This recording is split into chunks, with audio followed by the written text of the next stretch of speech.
And now I would like to introduce this evening's program. In front of you is Andreas Karelas. He is the founder and executive director of Revolve, which is a nonprofit organization that empowers people around the country to help nonprofits in their communities go solar and raises awareness about the benefits of clean energy. He is a dedicated clean energy advocate with more than 15 years of environmental and renewable energy experience, funding over $10 million of solar for nonprofits across the country, serving disadvantaged communities, bringing the needed benefits of clean energy to those often left out. So please welcome, oh, and he's also the author of the book, Climate Courage. How could I forget? How tackling climate courage can build communities, transform the economy, and bridge the political divide in America. So I hope you will look at this book, buy the book, and please welcome again, Andreas Karelas. Thank you so much, Joan, for having me and for the kind introduction. Do you want to talk about your book now? Sure, great. Absolutely. Well, thanks everybody for tuning in. Really appreciate, as Joan mentioned, you taking the time away from the beautiful day to tune in here to talk about what is arguably the most important issue of our time, which is the environmental crisis known as climate change. Because it's not just about the environment, but it's also about our political system. It's about our energy. It's about our economy. It really is a question that is going to define this era. It's going to define the times that we're living in. And as many of you are seeing in the news, we are experiencing climate change right now. It's 2021. When Al Gore made An Inconvenient Truth, in 2007, he and his fellow filmmakers and the scientists had been predicting what it would look like as climate change continued to impact our society. And what we're seeing now is exactly what scientists have been predicting for many, many decades. And in fact, it's actually oftentimes happening even faster and worse than what the scientists had originally predicted. So we are in a moment where we have to act, and we have to act quickly, and we have to act boldly. We have to bring our society through this transition, what's often referred to as the just transition, the just clean energy transition, meaning it needs to be an equitable transition away from fossil fuels and onto clean energy. And it's a challenge. It is a big challenge. We've got a short window of time within which to do it in order to avoid the worst of climate change. But we actually have a lot of momentum on our side. And that's really the emphasis of the book, is to let us all know that, yes, we have a very serious problem on our hands, and collectively as a society, we need to figure out how we solve it. But it's not as difficult as we often are told or we often might believe. We actually have a lot more momentum. We're building clean energy faster than any other technology. The clean energy economy, the jobs that it's creating are growing faster. The cost savings are even larger than previously expected. And so there's a lot of momentum going for us.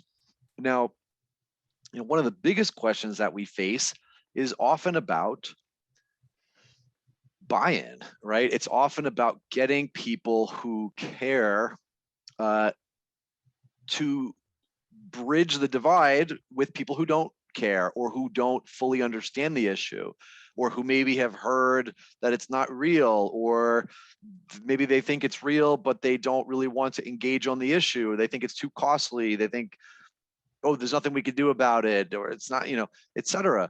So we have to learn as a society. And of course, this is a useful skill to learn, whether it's climate change, whether it's COVID, or whether it's anything else, is that we need to learn how to communicate with each other across sort of these political divides, across these cultural divides, these divides around our values.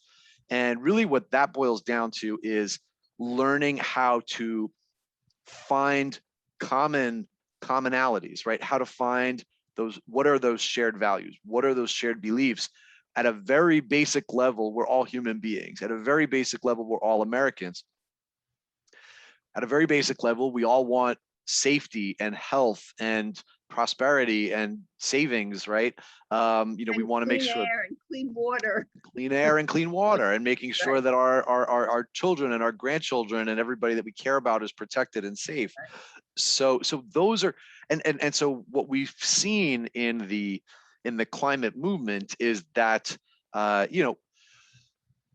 what we think is going to resonate with people, which is laying out the facts, laying out the science. This is what's happening. This is the scientific reports that have told us this is what's happening, and let's dive into that. There's a lot of folks that aren't going to believe you. There's a lot of folks that aren't going to even listen to you. And so we have to learn how to approach that. And that really takes a lot of courage. It takes a lot of courage to start those conversations. And it takes a lot of courage for us to say, yes, we know we have a big problem. We have to roll up our sleeves. We have to get started working on it. And as we get started working on it, and as we start bringing together people across the political divide, the path forward will become easier, and it'll make it clearer what it is we're doing. And as we start to build momentum, we'll get more people on board. And I'm pretty optimistic that we will be able to make this transition over the next decade, which is really the time frame that we have to make a big impact. So that's sort of the overview about it, and I'm happy to dive into specifics about it. A lot of what I talk about in the book is really just stories, right? Because we as human beings, which I'm sure Joan and folks at the library can attest to, is that the way that people learn things is really through story. We gravitate to it, and we are able to understand complex issues through stories. And so a lot of what I write about in Climate Courage is examples of people who you wouldn't think would care about climate change being climate heroes, and showing what's possible, showing that we do have the solutions we need. They are cost effective. They are benefiting people in their communities. And these are the types of examples that we need to be telling people about. We need to be sharing those stories so that ultimately we can change the collective narrative around climate change in America. I would love to hear some of those stories if it's at all possible. But Yes. I just wanted to mention to everybody who's listening, and emphasize something that you said. You said about how these jobs are all now, these clean energy jobs are now becoming more and more popular. And I had read that it was the fastest growing sector in the US economy. And that, right now, the way everything's going with COVID, this must be something that we should all pay attention to, because, That's right. we have to communicate with each other. We would, Andreas and I were discussing before we opened this up to the public, how similar the COVID experience has been with this climate change. And, somehow I almost want you to get on the board, the President's Council, because your ideas are they cross both topics, the communication and Yes. everything you had to say to me before. Thank you. Thanks, Joan. And yeah, I mean, to speak to this, this is a really good sort of segue. This question about jobs and the positive benefits, right? Because oftentimes it's just not being communicated. So one thing, just to kind of bring you guys up to speed, would be to say, in the United States, the solar industry in particular is one of the fastest growing job creators. It's creating jobs at 14 times the national average, right? That's how fast we're growing the solar industry. When you look at the solar industry alone compared to all of the people working in the fossil fuel industry in the power sector, right? So everybody who's working in coal, natural gas, and oil that's generating electricity, there's actually twice as many people working in solar today than there are in the entire fossil fuel industry. Really? Right? Yes, that's and solar is only producing 2% of the country's electricity. So think about how many more jobs that creates as we ramp up solar production. So that's again just all we hear about in the news is, oh well, in order to solve climate change, it's going to kill jobs. That's the opposite of what's actually happening. Is clean energy, solar in particular, but clean energy in general, is on a kilowatt basis is a much higher job producer than the fossil fuel industry. Mark Jacobson, who's a professor of engineering at Stanford University, him and his team have put together a map of the country and have figured out how we can get to 100% clean energy across the entire country, particularly creating our energy from wind, water, and solar. And what they've found is that not only will switching to renewable energy create 2 million new jobs, a net increase of 2 million new jobs, right? So after you've accounted for, because let's be honest, there will be job losses as the fossil fuel, we're already seeing coal-fired power plants having to be shut down, et cetera. Coal miners will lose their jobs. That's already happening because of the economics of clean energy, right? It's not because there is no policies, there's no federal policies in place that are pushing this, although we are hoping that the Biden administration will push through, the clean electricity standard and other climate regulations that will promote clean energy. But at the moment, the coal industry, natural gas, et cetera, are in decline because of they're losing their cost competitiveness against clean energy. I just want to just hop in because one of the things we have written here is that states 4 out of 5 Americans want 100% renewable energy, and more than 2/3, well, they want this. So it's 4 out of 5 people will be trying to switch from fossil fuel to renewable energy. I mean, that makes your point right there. That's right. That's right. And so what we have is exactly, we have the folks out of Stanford that I mentioned who said, not only will this create a net increase when we go to 100% renewable energy, not only will it create a net increase of 2 million jobs, which is incredible, and certainly we could all use that right now, but it will also save Americans $1 trillion a year on their electricity bills collectively. $1 trillion with a T, right? So it's creating jobs, it's saving us money, it's protecting us from climate change, and then yes, to your point, Joan, we are now at a point where 85% of Americans, 85, this is, if you take nothing else away from this talk, let it be this: 85% of Americans would like to see 100% clean energy from their utility, right? This came out of a study at Yale, a survey that they did. 85% of Americans would like to see 100% clean energy. So what's the debate about? What we are all in agreement on the solution.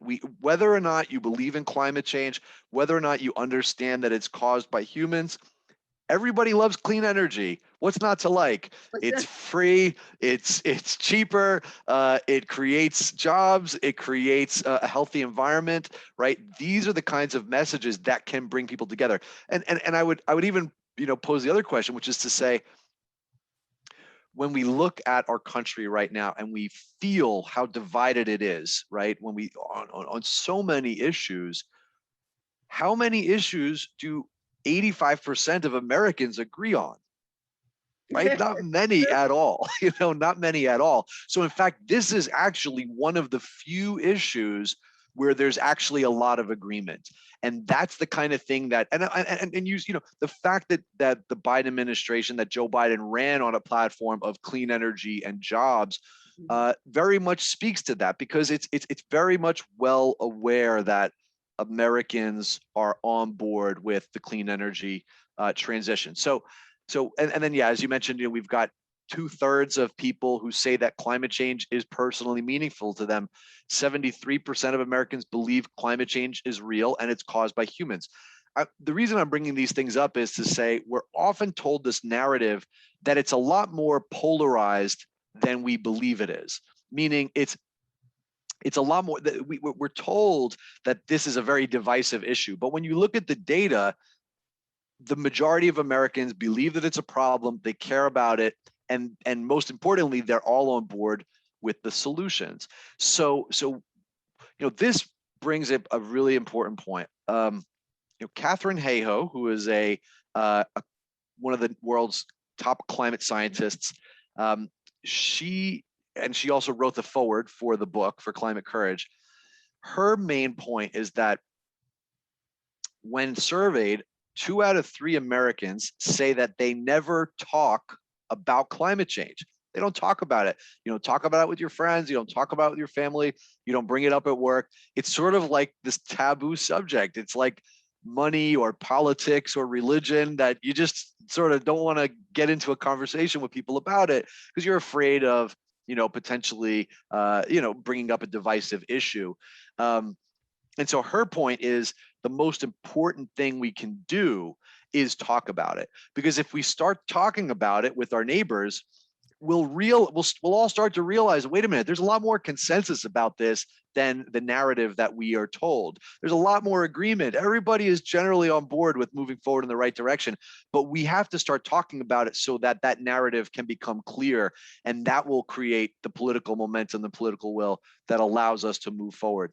And so there's actually some important, if you'll allow me to sort of read a little passage from the book that talks about this. Why, if we're going to start talking about it more, and we're going to try to start those conversations, perhaps with people across the political divide, how do we do that? And what are the issues that stop us from that? So yeah, I'll read this. This is from the introduction called Reframing the Narrative. So just 1 second before you go please. on. I failed to mention before that if you have a question, please type it in the chat function. Already somebody raised their hand.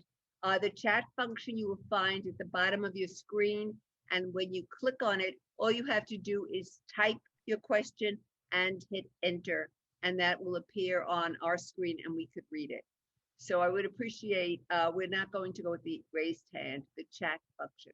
Okay, I'm sorry, go ahead. Oh yeah, no problem. So there was a former congressman from South Carolina named Bob Inglis, who's a Republican, and he was for many years, opposed to, believing in climate change, accepting the science, etc. And he actually got to, as part of his congressional committees, he got to travel to parts of the world and learn from the scientists. And he came back and realized that this was a problem we needed to address. And so he changed his position on climate change, and he lost his seat in Congress.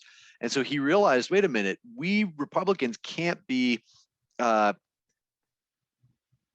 involved in this issue. We need to come up with our own solutions. And of course, he believes in free market solutions and innovation and entrepreneurialism to solve the climate crisis.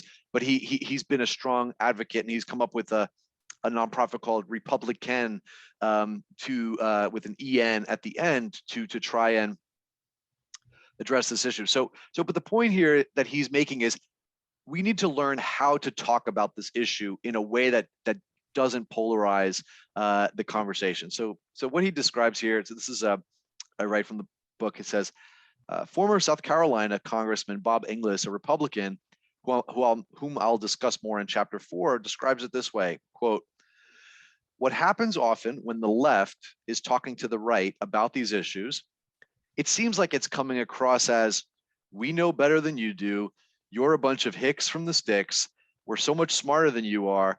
We've got scientists who tell us this and that.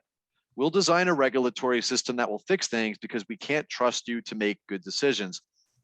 That's one way it comes across, and it's offensive to conservatives, right? That's his perspective as somebody who has been on both sides. He knows that climate change is real, and he's telling the rest of us, look, we have to learn how to better message around this.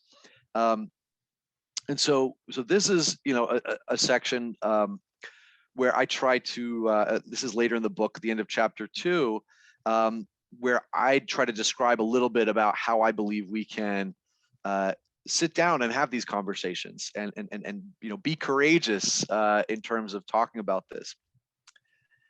So in a world in which information is being thrown at us at 1,000,000 miles a minute, most of us don't have time to talk with our friends to find out what's behind their beliefs, let alone people who are not friends, but mere fellow Americans who live in a different part of the country and have a different lifestyle and a different worldview. We've gotten too busy to search for common ground and shared values that could open up productive dialogue. Instead, we ignore it, or we post an angry rant, only further reinforcing the perception of arrogance or self-righteousness. This is partly why we've become more siloed than ever. And as long as this dynamic remains, it will be tough to motivate our collective elephant, because we won't know how to speak to each other's deep-seated beliefs, values, and emotions and find common ground. So that's where climate solutions need to start. Sitting at the table, looking at each other in the eye, listening, learning, and establishing trust. Seeing this person not as a liberal or conservative, Democrat or Republican, but as an American, as a fellow human being. Like me, this person is concerned about the future of our country. Like me, this person has been through hardship. Like me, they have hopes and dreams. When we stop to look, we can easily see our shared humanity. We can see that we have so much more in common than we might often think.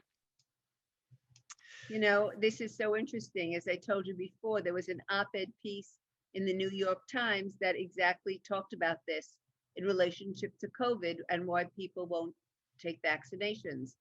And so the similarity is outstanding. It's just extraordinary when you think about this. Absolutely, absolutely, and partly, and again, and actually, the COVID example is really is an interesting one because, what we're seeing, for example, I saw a segment of Fox and Friends, and one of the anchors was basically saying, look, you've been tuning into the show for 25 years, and I've been vaccinated, and I suggest you do it, right? And it's an important message in that, which is that we listen to people we trust, and we want to know that the person who we're listening to shares our values, that they come from a common background, perspective, and worldview. And those are the kinds of messengers that we need on climate change. Right. So, there's actually another a person, you asked about sort of the stories from the book. There's another person who I think really helps to exemplify this, and her name is Debbie Dooley, and she is from Georgia, and she's a conservative, a Tea Party. She was actually one of the founders of the Tea Party, and back in the late 2000s, she was very much interested in going solar herself so that she could create her own energy at home and sort of be self-reliant in that way. And what happened was Georgia Power, the utility, decided to start putting these sort of excess fees and charges for people who went solar. And of course, this really, got her riled up. And she said, wait a minute, who's this, monopoly utility telling us, that I can't create my own power on my roof? And so she actually reached across the aisle to the largest environmental group in the country, the Sierra Club. And so, and of course, the Sierra Club wanted to fight against these fees as well. And so they actually came up with a very unique initiative, and they called it the Green Tea Party. the Green Tea Party because it was both the Sierra Club and the Tea Party, and they worked together to fight against the utility, and they won. And that's the point: is that these are the types of synergies that there can be more of. And so she also, Debbie Dooley also points out again that it's how you frame it, it's how you message it that's important. So I'll read a section. This is a quote of hers. This is on page 60 in the book, on a chapter called "Conservatives Forging a Path." So she says, I talked at the Tea Party convention and said government should stop picking winners and losers. I got thunderous applause. People are really receptive to the right message when you lay the facts out.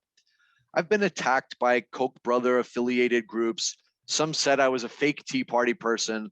I just laughed. I'm a conservative. There's no way they can paint me as a liberal, even as a moderate. I am a right-wing conservative, but I'm extremely passionate about alternative energy. I'm a grandmother. I became a grandmother in 2008 when the birth of a grandson who is the light of my life. I want him to have a clean world. I want him to have parks and green space. I don't want him to have to worry about terrorist attacks. I want him to be able to breathe clean air. I want him to be able to generate his own electricity if he so chooses. If he says, I want to generate my own power and be self-sufficient, I want him to have the ability to do it. Dooley knows that conservatives have been brainwashed, her quote, brainwashed for decades into believing we're not damaging the environment. So when we speak to conservatives about the benefits of renewable energy, she approaches the issue through things she knows they care about: energy choice, energy freedom, and national security. If you first connect with people on shared values, then you have, quote, a receptive audience and they will listen to you, she points out. But if you, quote, lead off with climate change, they're not going to pay a bit of attention to anything else you say. So again, that's sort of the message that that we're hearing, from conservatives about how we need to reframe it in order to reach their fellow party members. And I think it's an important message for all of us as we talk about whether it's climate change or any issue that seems politically divisive. How can we find the humanity in somebody that we're having a conversation with? Right, that's such a good point. And I just want to mention, when you just touched on the companies, one of the facts also that I have here is that 5 out of 6 of the world's highest valued companies are committed to 100% renewable energy. I mean, that's amazing that 5 out of 6 of the companies. That's right. Anyone That's who's right. listening, this is all a win-win situation. That's right. Last year in the United States, 70% of all new electricity generation that was built was renewable energy. Around the world, it was 80%, right? So and these companies, the top, the highest valued companies like Amazon and Google and Apple and et cetera, they've already been committed to 100% renewable energy for some time. And yes, they are doing it because they care about the climate, but they're also doing it because they realize that this is going to affect their bottom line and that they're going to save money. They're going to create resilience in their business by developing clean energy. So this is where it's happening, whether it's looking at what's already happening in the electricity industry, whether it's looking at what top companies are doing. One of the examples I talk about in the book is Dale Ross, who's the mayor of Georgetown, Texas, and he's a conservative mayor in a conservative district, and yet Georgetown, Texas is the second city in America after Burlington, Vermont, to be 100% clean energy powered. Already today, this town in Texas, this city, is 100% renewable energy powered. And again, he said very clearly, this was literally just a cost question. This is literally, we're going to save money for the residents of Georgetown and the businesses of Georgetown by switching to renewable energy. So that's the writing on the wall. And the sooner we start talking about it and getting that information out there, the faster we'll be able to build the political will to make this transition. Why is it, do you think, that the other industrialized countries are going solar or renewable energy faster than we are? Do you have any idea why that would be? Because you mentioned 80% and we're not there. I do. I absolutely do. And there is actually, so this is a segment from the book, again, from that same chapter, Conservatives Forging a Path. And this is written about, actually, there's sort of 2 points I want to make here. Ultimately, it's about money and politics, right? We happen to have a fossil fuel industry that is extremely embedded in the political system. So, one of the things I talk about in the book is that all of the Republican presidents and the presidential nominees from George H.W. Bush on have at some point recognized and talked about climate change. And so the reason why we don't see as much traction here as we do in other parts of the world is because of the fossil fuel industry sort of investing in the political system. So this is from the New Yorker. This is an excerpt from the New Yorker that I quote in the book, written by Carolyn Corman. And she says, utility companies are not wrong to fear rooftop solar. This is kind of a lot to get through here, but I guess there's another quote in here which basically,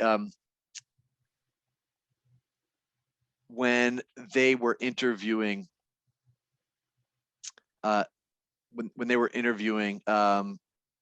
different politicians, what they basically found was that it's a question of money in politics. It's a question of utilities and fossil fuel companies making political contributions and affecting that, and it's slowing down the political process. And it's also about political will, right? It's also about the fact that the media has created a narrative that is very polarizing, and it paints the picture that Americans are not as much on board with these solutions as they really are, and that further perpetuates this notion, and it breaks down the political will that we need. So, but that's starting to change, and these are the kinds of stories and the facts and the figures and that we need to be telling in order to get people on board.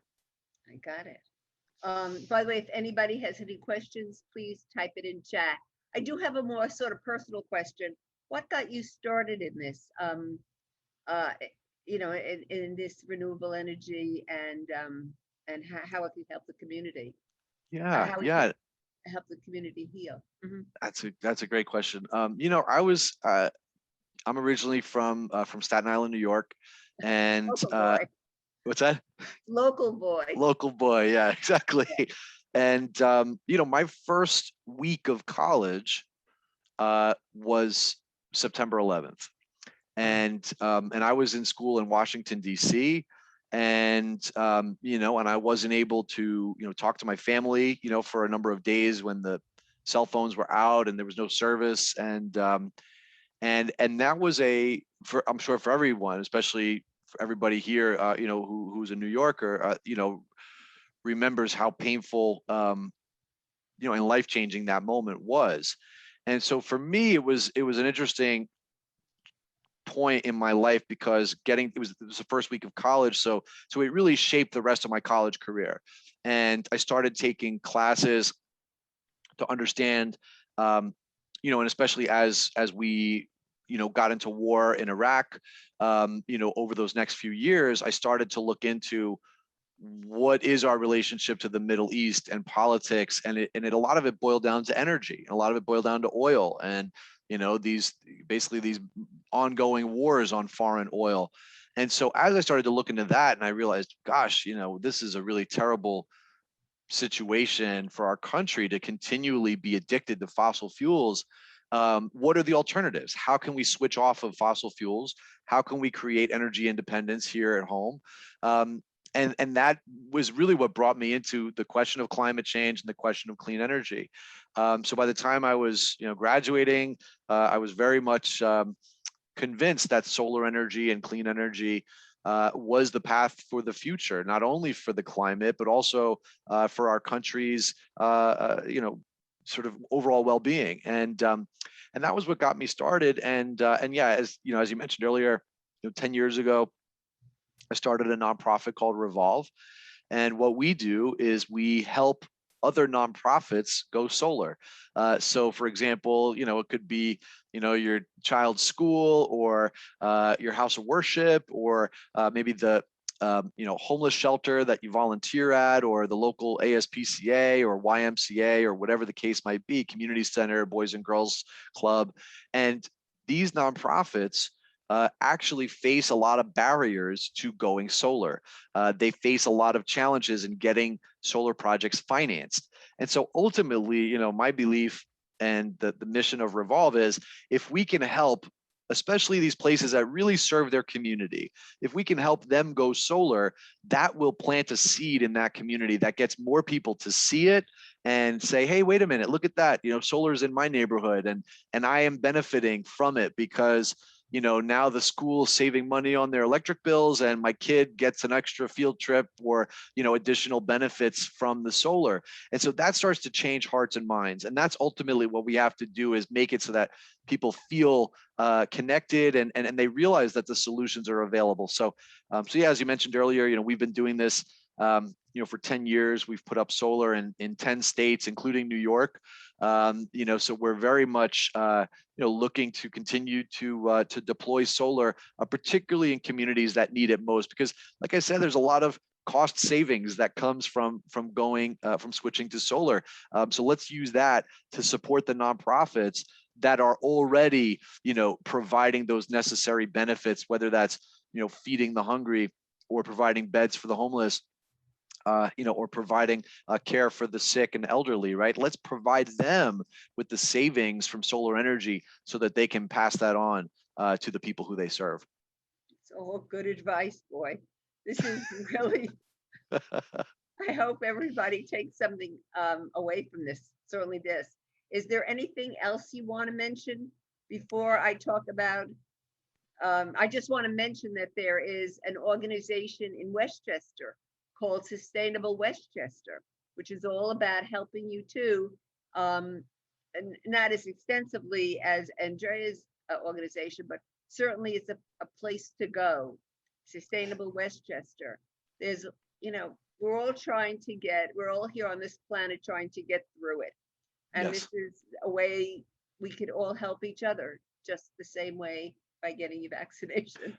That's right. And I'm glad you brought that up. And I think so actually, on the web, I have a website for the book. It's called climatecourage.us, climatecourage.us. And on that website, I have a list of there's a section that talks about how you can get involved, how you can take action, and it lists specific things that you can do in your community. And one of those things would be finding the local environmental groups like the Sustainable Westchester type of organizations that you mentioned, and getting involved, even if it's a small way. One of the big themes of the book is this: the climate movement has often told us that, look, when we look at the problem, it's big and scary, right? And so our first reaction is often, gee, what can I do? It's just little old me, how can I have an impact on this huge global problem? And so the environmental movement has historically given us two avenues to take action. One is, reduce your personal footprint. So, drive less, use a reusable tote bag, recycle, etc. And those are important things, and we all should do them. But I think most of us have, an internal sort of, as Bill McKibben puts it, an internal BS detector that says, okay, well, maybe I'm not sure if this is really going to have, the biggest impact that we need if I'm just doing this alone. And then on the other hand, the other action that we're often told is, get involved in the political process. So, write a letter to your senator, call or email your congressperson. And that's also important, right? But again, there's a sense of futility. There's a sense of, I'm not sure if I'm having the biggest impact I possibly can just by leaving a voicemail or writing an email. And so really what happens is, if those are the only ways we can get involved, then we feel disempowered. And then we feel like, well, gosh, if there's nothing I can do about this problem, then I'm just going to ignore it. I'm going to turn away from it. And that's where a lot of Americans find themselves. So what we have to do is find a way to plug in and be a part of the solution. And so the whole theme of the book, and really also the mission of Revolve, is what's in between those two. What's in between the very, my personal footprint and, hoping that our leaders change, is what we can do at the community level. Right, at the community level, whether that's through Sustainable Westchester or other local groups, the local conservation groups that you're a part of, Joan. These are things that when we come together with each other, we can see, hey, we can have an impact. And even if it's on a local level, if we can create tangible change, we can create real projects that are demonstrating solutions. Guess what? That tells a new story, and that story is then going to go from Westchester to New Rochelle and to the next town, and over and over and over. And that's how we can create change from the community level. So so on the website climatecourage.us, I list out some ideas of ways to get involved and take action locally. You could also certainly buy the book there. There's links to where you could buy the book.